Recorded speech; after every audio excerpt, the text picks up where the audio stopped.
सर्वांचे स्वागत। आज मी बनवणार आहे मस्त असा घरगुती पद्धतीचा मसालेयुक्त शेवगा फ्राय। तर त्यासाठी मी शेवग्याच्या शेंगा घेतल्या आहेत आणि त्याच्या मी अशा शिरा काढून घेत आहे आणि त्याला छोटे काप करून मधून असं कापून घेणार आहे आणि ते मी पाण्यामध्ये टाकलेलं आहे। त्यानंतर आपल्याला ह्या शेंगा शिजवून घ्यायच्या आहेत। त्यासाठी मी एक पातेलं घेतलं आहे आणि त्या शेंगा सर्व त्या पातेल्यामध्ये टाकलेल्या आहेत।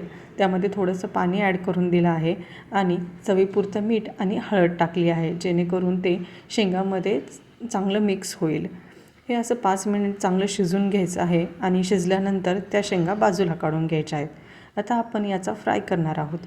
तर मी तवा गरम करायला ठेवला आहे, त्यामध्ये थोडंसं तेल टाकलेलं आहे आणि त्यानंतर जिरे,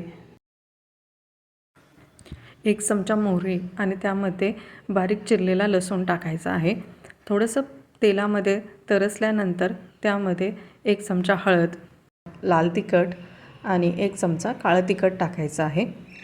तेलामध्ये छान असं परतून घ्यायचं आहे आणि त्यानंतर जे आपण शिजलेल्या शेवग्याच्या शेंगा होत्या ते या तव्यामध्ये टाकायच्या आहेत आणि त्याला चांगलं तिखटमध्ये मिक्स करून घ्यायचं आहे।